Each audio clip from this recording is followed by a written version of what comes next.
Assalamualaikum warahmatullahi wabarakatuh. Selamat pagi anak-anak. Semoga kita semua selalu diberi kesehatan oleh Allah Subhanahu wa taala. Amin. Baik, sebelum kita memulai pembelajaran hari ini, marilah kita berdoa terlebih dahulu. Berdoa dimulai. Bismillahirrahmanirrahim.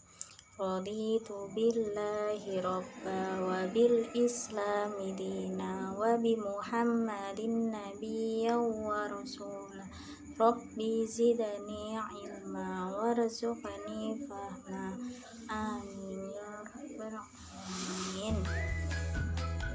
Bagaimana kabarnya hari ini? Semoga sehat selalu ya. Oh ya, untuk absen saya serahkan ke ketua kelas.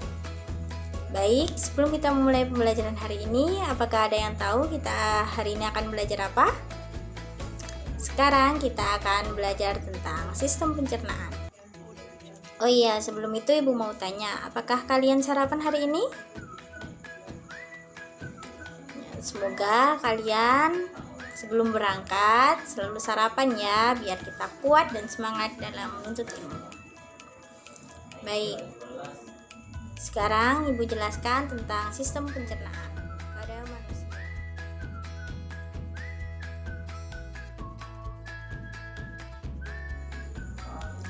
Sekarang Ibu jelaskan tentang proses pencernaan. Yang pertama yaitu ingesti. Apa yang disebut ingesti? Yaitu proses pemasukan. Artinya masuknya makanan ke dalam mulut kita. Kemudian yang kedua yaitu proses digesti, yang artinya pemecahan molekul menjadi molekul-molekul yang lebih kecil agar mudah diserap oleh tubuh melalui pembuluh darah.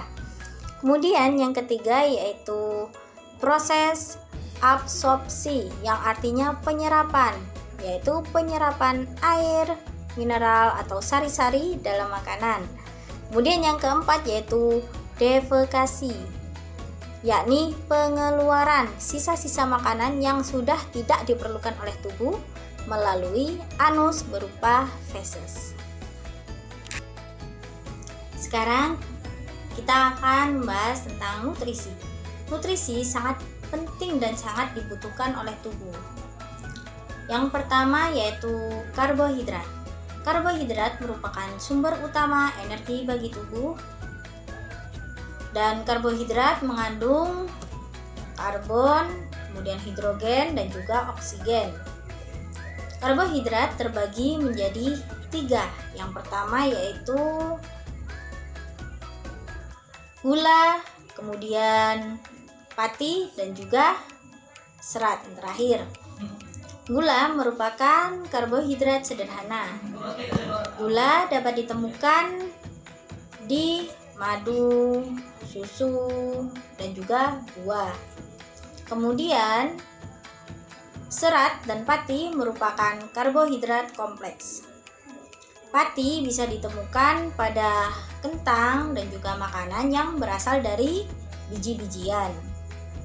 Kemudian kalau serat ditemukan di dinding sel atau selulosa. Makanan yang mengandung serat bisa dijumpai di buah-buahan, sayuran, kacang-kacangan, dan itu merupakan serat yang baik. Serat akan dikeluarkan berupa feses. Yang kedua yaitu lemak. Lemak atau lipid merupakan unit penyimpanan yang baik untuk energi. Lemak diperlukan oleh tubuh karena berfungsi untuk menyediakan 9 kilokalori gram, kemudian dapat menyediakan asam lemak esensial yang baik bagi tubuh dan juga dapat melarutkan vitamin A, vitamin D, vitamin E dan juga vitamin K. Kemudian lemak sendiri menurut struktur kimianya dibagi menjadi 2, yaitu lemak jenuh dan lemak tak jenuh. Lemak jenuh bisa dijumpai pada susu, daging, keju, dan sebagainya. Kemudian kalau lemak tak jenuh bisa dijumpai pada biji dan juga minyak nabati. Yang ketiga yaitu protein. Protein yang kita makan biasanya berasal dari protein hewani dan juga protein nabati. Protein hewani yaitu protein yang berasal dari hewan yang bisa ditemukan pada daging, susu, ikan, telur. Dan kalau protein nabati yaitu protein yang berasal dari tumbuhan yang bisa ditemukan pada kacang-kacangan, kacang kedelai, kacang hijau, dan lain sebagainya. Kemudian protein dalam tubuh bisa berfungsi untuk pertumbuhan, pengganti sel-sel yang rusak, pembuat enzim dan hormon, dan juga pembentuk antibodi.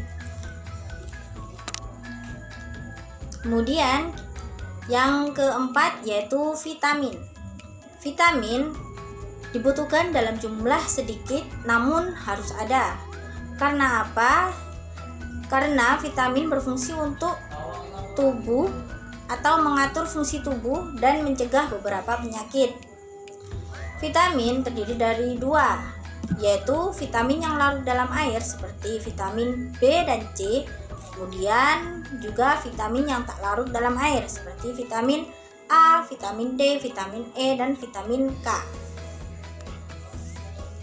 Kalian pasti tahu alasan kita berjemur di pagi hari, karena pada saat kita berjemur di pagi hari, cahaya matahari mengandung vitamin D yang bisa membantu tulang kita menjadi kuat dan tidak mudah osteoporosis.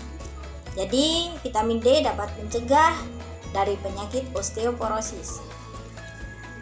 Kemudian yang kelima yaitu mineral. Mineral merupakan salah satu nutrisi yang mengandung atom karbon. Mineral sendiri berfungsi untuk membantu reaksi kimia tubuh, mengangkut oksigen ke seluruh tubuh, membantu proses pembangunan tubuh, serta pembentukan dan pemeliharaan tulang. Tubuh memerlukan sedikit mineral dengan 14 jenis, antara lain seperti kalsium, fosfor, yodium, potasium, sodium, dan zinc, juga besi. Kemudian yang terakhir yaitu air. Air sangat penting bagi tubuh karena air berfungsi sebagai pembentuk sel dan cairan tubuh, pengatur suhu tubuh, kemudian pembantu proses pencernaan, dan juga pelumas, bantalan, media transportasi, serta sebagai media pengeluaran sisa metabolisme. Sekarang kita memasuki materi kedua yaitu tentang organ pencernaan. Bisa kalian lihat gambarnya yaitu di slide selanjutnya, dari mulut, kemudian kerongkongan, kemudian lambung, usus halus, usus besar, dan anus. Sebelum anus ada rektum. Sekarang kita membahas yang pertama yaitu mulut. Di dalam mulut terdapat gigi, air liur, lidah. Air liur atau kelenjar air liur bisa disebut dengan saliva. Air liur mengandung enzim amilase, kemudian senyawa antibakteri, dan juga lendir. Enzim amilase sendiri berfungsi mengubah amilum menjadi monosakarida agar dapat diserap oleh tubuh. Di dalam mulut terdapat dua proses pencernaan, yaitu secara mekanik sendiri, yaitu ketika makanan masuk dalam mulut kemudian dikunyah dengan gigi. Kemudian secara kimiawi dengan bantuan enzim. Yang kedua yaitu kerongkongan. Makanan yang telah dicerna di dalam mulut dinamakan dengan bolus, artinya makanan yang sudah dicerna, yang kemudian menuju ke faring. Kalian bisa lihat di gambarnya, yaitu faring merupakan saluran yang memanjang dari belakang rongga mulut hingga ke permukaan esofagus. Epiglotis sendiri di dalam faring berfungsi menutup saluran pernafasan agar makanan yang masuk tidak masuk ke saluran pernapasan karena bisa membuat tersedak dan sulit untuk bernafas. Kemudian di dalam esofagus atau kerongkongan terdapat gerakan yang disebabkan oleh gerakan otot di dalam kerongkongan tersebut. Gerakan tersebut dinamakan dengan gerakan peristaltik yang berperan untuk mendorong atau meremas makanan agar masuk ke lambung. Selanjutnya yaitu organ pencernaan lambung. Di dalam lambung terdapat dua proses pencernaan yaitu secara kimiawi dan secara mekanik. Proses pencernaan secara mekanik dalam lambung yaitu bolus atau makanan yang sudah dicerna akan diaduk-aduk oleh otot yang ada di lambung.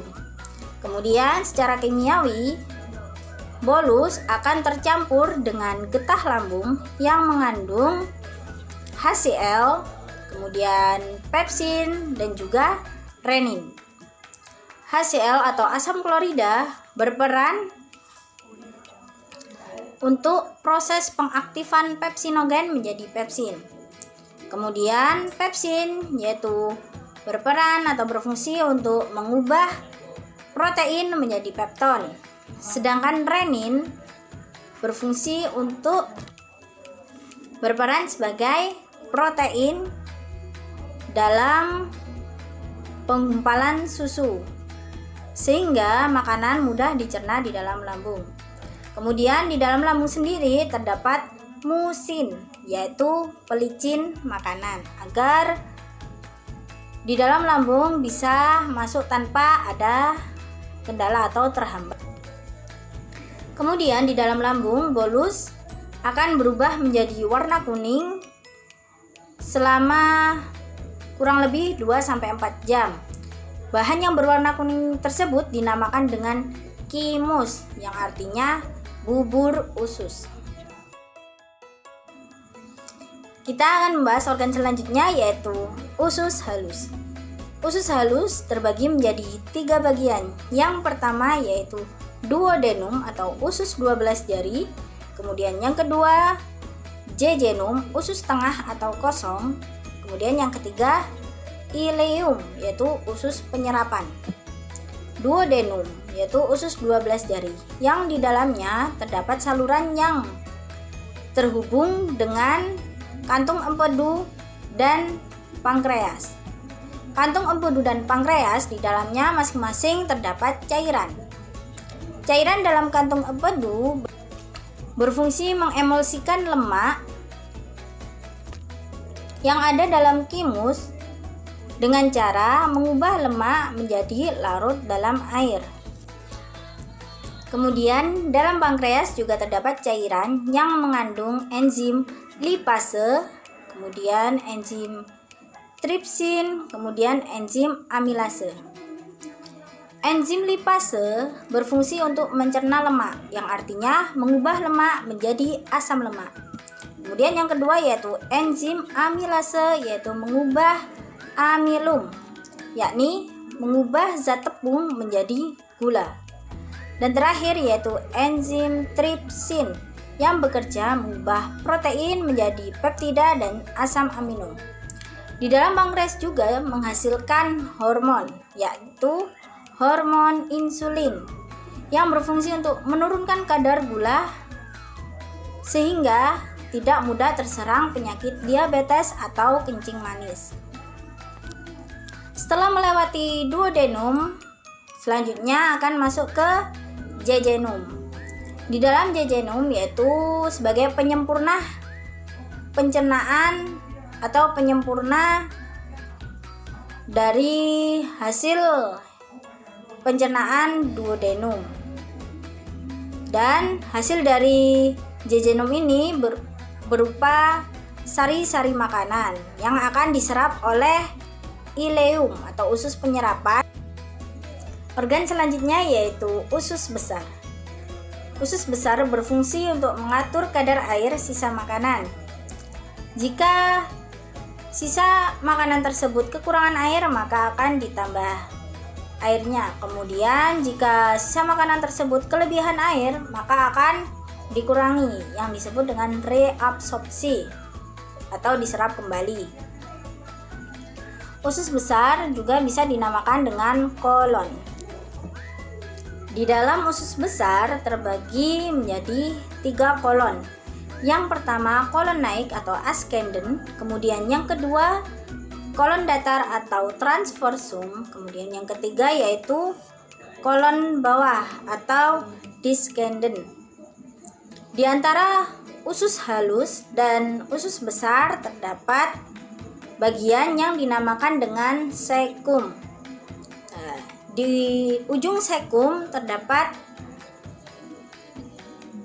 umbai cacing yang dinamakan dengan appendix, yang berperan sebagai imunitas karena berisi sejumlah sel darah putih.